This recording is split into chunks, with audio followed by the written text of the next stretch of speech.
Hey, what's up guys, Tira here, and today is gonna be a brand new shoe review on one of my newer pickups. So this is actually from Adidas, and it is the cheapest I ever paid for a pair of brand new shoes. So if you watched my last video, you guys know what this is, or if you simply read the title, you guys know what this is. So it's going to be the Adidas Tubular Instinct Boost, and in this black and gum colorway. So is this shoe really that bad that Adidas had to put these on heavily sale? Because I got these for 25 plus tax. 25 plus tax, which is like about $27 in California. Like, that's crazy in my opinion. Like, I've been wearing this Adidas slides, and even these cost more than these. Like, that's just crazy. And is this shoe really that bad that Adidas it has to be like 25 in order to be sold? So let's find out. So the box is just regular Adidas box. Like, you have these three stripes, you have the trifoil right here. So the tax is $49.97, but Adidas was doing the extra 50% off, so I got it for 25. So the tax says Tubular Instinct, and it does not say Tubular Instinct Boost. So I'm assuming that Adidas is using the same box for all the Tubular Instinct models. So if you guys didn't know, the Tubular Instinct first came out without the boost because it was a tubular shoe. So tubular shoe is basically a cored out midsole, some tooling like that. And I think more people know about Tubular Instinct because of the Mastermind Japan collaboration. I think that shoe has been reselling for 250 or about 300, I think. So besides that collaboration, nobody give crap about this shoe. I know the collaboration is dope, but by taking the collaboration element away, people start caring about the shoe because it's not in their normal lane and it's not a hyped up sneaker, so people do not give this a chance. It's basically similar to what happened to the Jordan Westbrook 0.2, which I did a review on. It's a very dope shoe, but it's no hype and it's pretty much like out of the people's radar. So yeah, so I got a size 10, which is the same size that I wore for Adidas for Ultra Boost, but in my opinion, I think I suggest go half size down because this shoe do run a little bit long. Like, but since Adidas outlet does not have 9.5, because this shoe has been selling really well since it's only $25, so I got these size 10 instead. So it's a little bit long, but you know, it's a high top, so it's not eventually it's not gonna slip, but going down half a size would be perfect. So let's get into the actual shoe. So let's start with the obvious materials, which is the boost cushioning. So this shoe actually features full length boost, and the heel is actually colored, so it's pretty nice. It is the first actual colored boost that I bought from Adidas. You know, I did the customization myself, but it's the first official black boost shoe. And as you can see from the outsole, it's full length, but since this forefoot is heavily wrapped or caged by this kind of rubber, both the inner side and outside, you can't really feel the forefoot boost that much.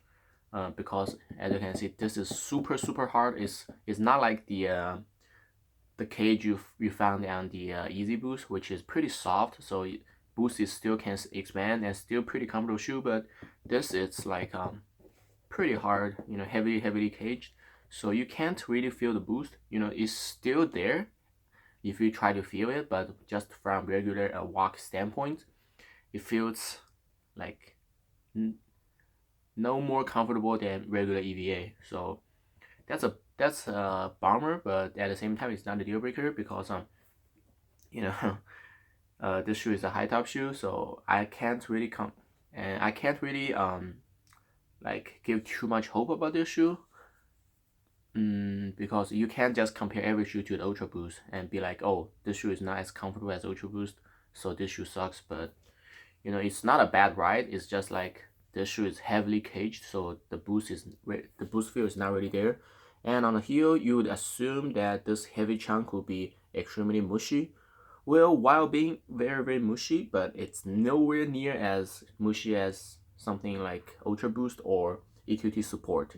And at first I was wondering why this was the case, but then I found out that even though it looks like the boost is this thick, but you do have a heavy chunk of the rubber also on the bottom, which is super hard, so it prevents the boost from directly contacting with the also while this can be more durable for the boost, it definitely prevents the boost from compressing that much, and also the boost is actually not this thick. What Adidas did was something similar to the Superstar boost, where you have this tiny piece of boost that's wrapping around the heel, which makes the boost look thicker. When I try to put my finger in, I found out that the missile actually ends somewhere here. So regularly, if you look at this, you would assume that the missile ends right here. Then there's the insole, and your feet sits around like somewhere around here, right? But in reality, it's like the boost actually ends right here, and there's the insole, and your feet ends right here. So the boost is actually much thinner than it looks. Well, it's not a terrible ride. It's definitely not as mushy as the as something like Ultra Boost or something like that. So I would compare this to something like this, which, even though this boost looks thicker than the Pure Boost ZG, but I feel like in reality it's about the same amount of boost on the heel. That's how I would compare this. So it's not bad. So it's a passing grade for in terms of comfort, but it's like not super crazy. So moving on to the material. So the material is just feel this. Just look at this. It's actually extremely nice, and I do think it's a very soft leather. It's kind of a premium look. So I have to if I have to compare this to other shoe, like since I don't have a lot of Adidas shoe that has been using leather, so I have to compare these with a Nike shoe. I would compare this with regular Jordan 1s, like the Jordan 1 Yin Yang, the Jordan 1 metallic pack. I would compare the leather quality similar to that. So it's not a bad shoe considering, you know, those Jordan 1s actually have like good leather. It's not like decent leather, but it's not bad. So the leather is actually super nice, and the tongue is consists of leather as well. The tongue is thinner, and also have this suede on the upper, and also you have this Adidas logo embroidered and Tubular on the back, and on the heel you have this suede, which is pretty nice. It's not the best suede, but it is very soft. You have this three stripe stitching right here, which I think is a very dope design. And on the inside, the padding is actually pretty nice. It's pretty plush, and you actually have a few heel pillows to prevent your feet from sliding out the shoe, which is pretty nice. Adidas doesn't even do that for like certain like basketball shoe, but they remember to do it on this shoe, which is pretty nice. And you do have some perforation hole right here and on the toe box as well. So overall, I think this shoe actually this shoe actually looks like a basketball shoe. A lot of people give crap about tubular shoes because they think tubular shoe is a knockdown version of a Easy Boost. But while I do agree that the Tubular Innovator, the one with the strap, kind of look like the Easy Boost, but this shoe looks nothing like Easy 750, and this shoe looks nothing like Easy 350. So I don't know how the comments came from, and in my opinion, this shoe actually looks like a basketball shoe. I think I can even play basketball in these. Like it has nice cushion, it has nice lockdown, and it has the herringbone traction. So it might be a decent basketball shoe, and the rubber is super hard. But I know this is a casual shoe. This is like a sneaker boot, something like that, which I do think looks very cool for fall and winter. One downside about this shoe is that I do think this shoe doesn't look good with shorts. I think this shoe only looks good with like jeans, something like that, to have a cozy look. So yeah, so this is not a shoe that you can wear all 4 seasons.